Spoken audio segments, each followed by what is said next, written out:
just homeschool. It's awesome. So if you're on the fence about it, then here's your push to just go ahead and do it. You've got this. It's going to be great. You're going to make so many wonderful memories with your kids and have a fantastic time doing it.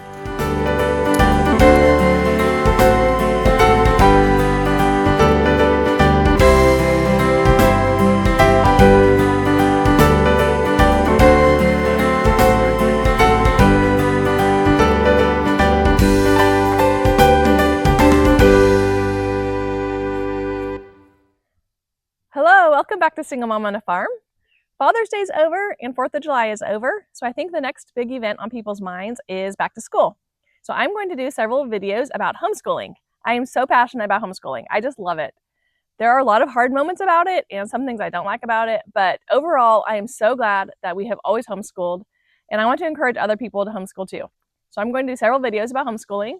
This first one is going to be about if you're on the fence about homeschooling, just do it. So I just want to encourage you to just do it. Just decide today you're going to homeschool. Run down to the school and withdraw your kids, or if they're already at home, then decide today that you're going to start homeschooling them. I'm going to outline a few steps in this video about what to do and how to do it, and then I want to do a more in-depth video about how to homeschool and what that is going to look like for you if you're just starting out.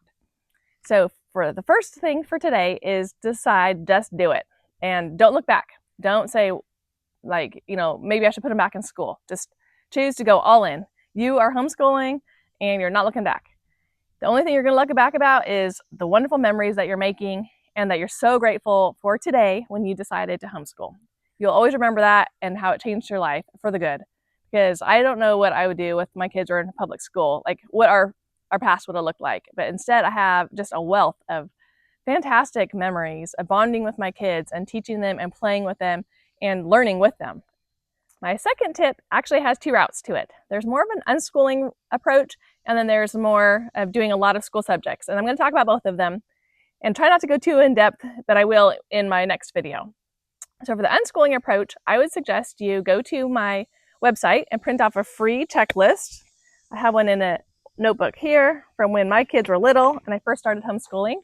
I recommend this for anyone who's just doing like preschool, kindergarten, first, second grades when they're really little, or if you're just starting out, like the first 6 weeks, the whole first 6 months, maybe then the whole first year, if that works for you. Like this is just better than pushing a lot of academics on them and then you're overwhelmed and the kids are overwhelmed.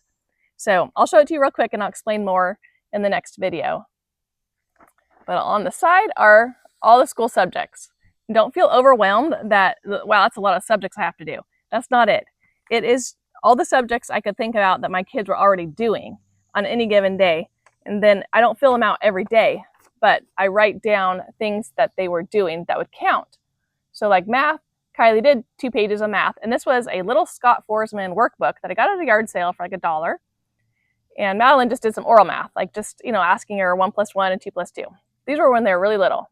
And then I write down how many minutes a day we were doing reading. So I wrote down like McKenna read 2 books to me, Caitlin read 2 books to me, I read lots to them, or if their dad read to them or whoever. And then what we did for language arts, like they wrote in a journal, somebody memorized a poem, then like anything about science, we just talked about monarch butterflies that day. And so this is not any curriculum. It was just what we happened to do. Like they just happened to be looking at a monarch butterfly book. And so then I wrote it down that counts as science. For social studies, we discussed the first day of fall. So that counts. Like we didn't do that for social studies, but rather we were just talking about the first day of fall. And so then I went back and wrote it down. So it's more of like letting your day evolve how it's going to happen with kids just playing, reading, just doing their thing. And then thinking back over the day of that counts is, these things are counting as school subjects. For, social that day, we had 2 friends over, maybe I babysat them. And then I wrote down what we did for exercise. And then I have an other category at the bottom. And sometimes I have written down that they went underwater in the bathtub, or here we cleaned and organized our bedrooms, or we talked about a current event that we found that we saw on the news, and that was a giant squid. So that was really cool. I even saved that piece of paper. We printed it out. It was the first time they'd ever seen a giant squid on camera, and I remember looking at that on the internet and talking about it with my kids, and like they still remember that. So when they hear about it in the news, they're like, I remember that. That was in 2005 when we heard about that. They were like fascinated with it. And they went and got out all these library books about marine animals and things like that. I'm looking on the back, I have a granola recipe, and then I wrote down how much it costs. So like 2 cups of oats was 23 cents, a cup of nuts was 49 cents. Anyway, so we one of the days that week we must have made granola, yeah, on Tuesday.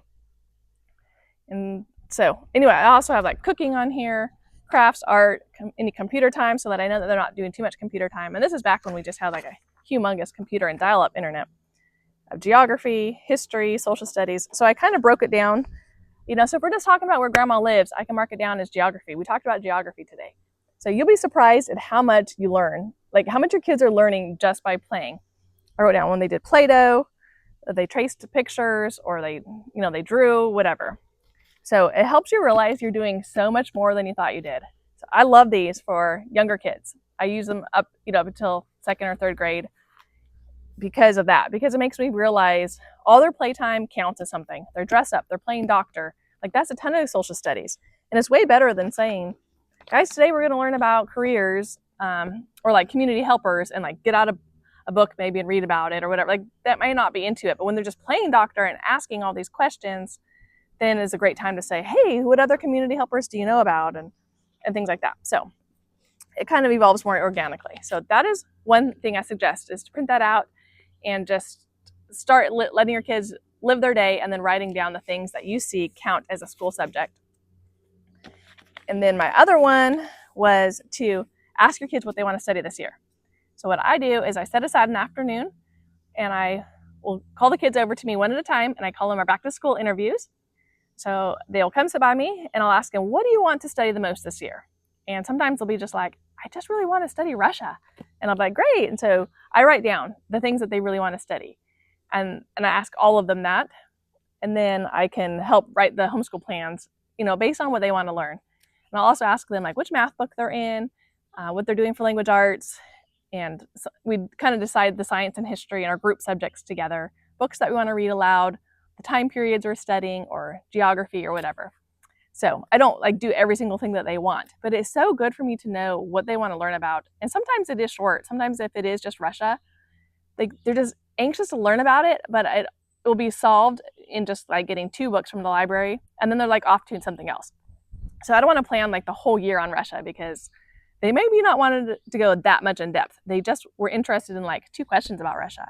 And so I'll just check out some books from the library, or we can look it up online. Maybe they want to draw a picture from Russia that's something classic, or play with the Russian, like those Russian mini dolls, whatever.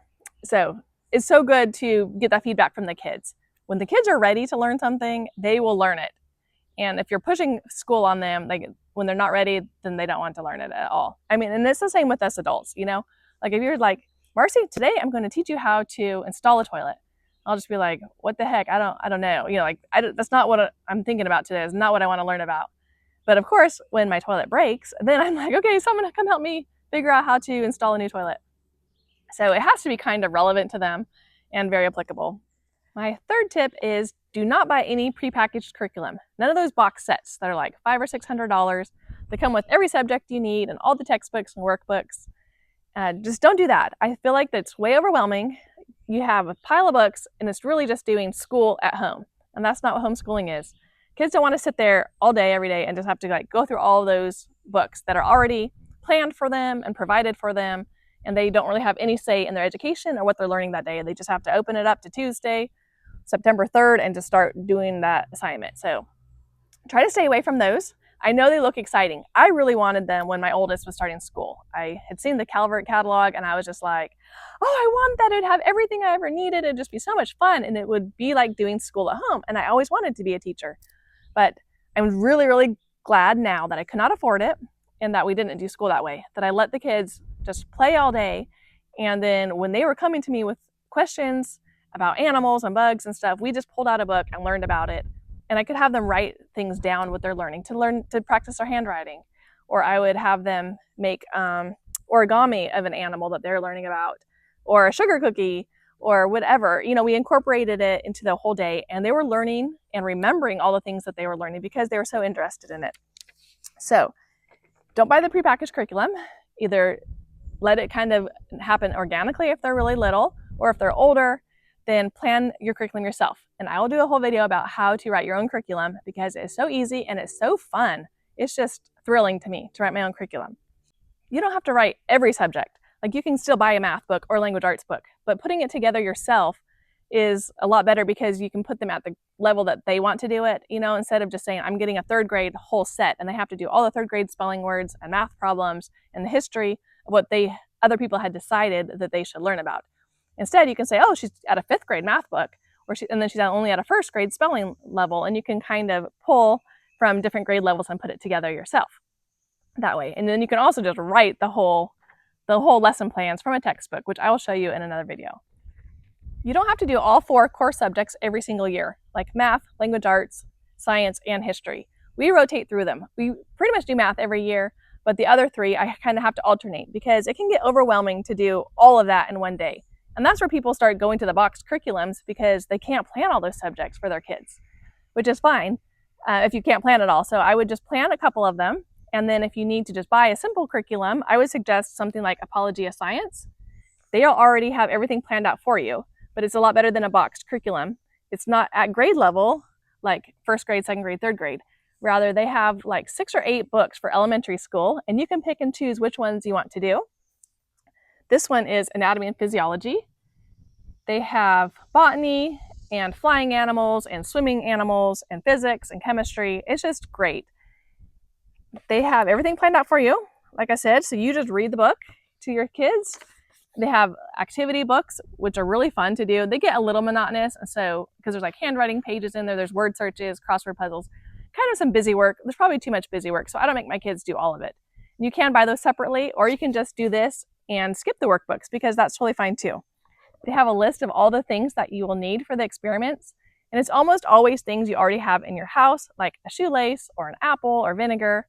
And occasionally there are things that you might not have. There's like the project of an edible cell.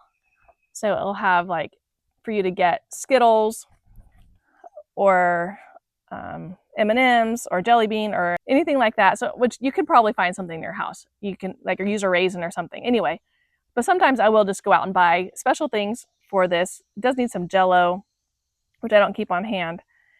Anyway, so I'm willing to spend the money on fun things like this when it's just mostly like just food or something easy for our kids to do. But most of the projects in here, you already have things at home. They're just really fun. You read it out loud to your kids of all ages, and they can all participate. And then there's different ones for middle school and a bunch of different ones to choose from for high school. And the kids can choose each year what they're most interested in, and that's what I love. Instead of just getting a third grade science book and you have to learn whatever they tell you to. And it's really family friendly, which is my next favorite part. My 4th tip is to go to the library as often as you can. Once a week, every other week, whenever it fits into your schedule. Let them get all the books that they want. Make sure they're getting like easy readers and chapter books, picture books, poetry books, nonfiction books about any topic that they're interested in. I just have us walk up and down the aisles and they will just start pulling all the books that they're interested in, stick it in a bag, bring them home, let them read as much as they want. There are going to be a lot of days where you don't get to the formal schoolwork. You're like, oh, we didn't get to our spelling today. But they're reading and they're learning about all kinds of things. I mean, it might be about whales, like either the mammal or the country. They might be learning about trains and the history of trains and how wheels move. I mean, that's like physics and history. So it's just great.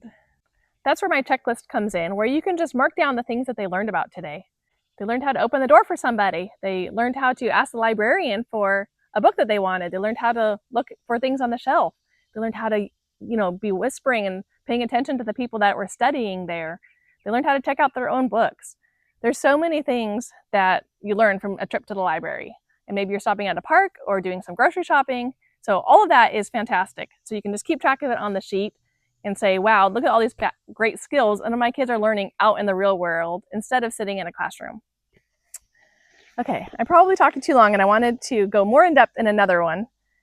So I'm just going to close by saying that you just homeschool. It's awesome. So if you're on the fence about it, then here's your push to just go ahead and do it. You've got this. It's going to be great. You're going to make so many wonderful memories with your kids and have a fantastic time doing it. Start out small. Like I said, maybe just don't do anything at first and just see what they're learning about. Don't do electronics though. Like, don't do the online school or have them doing, learning games on electronics. Just kind of take those away and let them go play, and then see how all their playtime is really learning, because when kids are playing, they really are learning. And that's the way that they learn, is to play and experiment and figure things out by themselves. Even if public schools were perfect, I would still choose to homeschool because I want to spend all those hours with my kids. I don't want them sent to school for 6, 7, 8 hours a day. I want them in my care, in my home. I want to be making those memories with them. I don't want them to bring home this art project that they did with a teacher or whatever. I want to do that art project with them because it's so much fun. I want those memories and that experience. They're my favorite people in the world. You're amazing. Nobody knows your kids as well as you do, so you will just love figuring out what they're interested in and then just taking off with it and learning with them and providing all of that fun knowledge that they're just craving, just feeding their little bodies with food of things that they're interested in. One of my kids was like fascinated with motorcycles, and I thought he was just going to be this motorcycle race car driver. Like, I had his whole life planned out for him.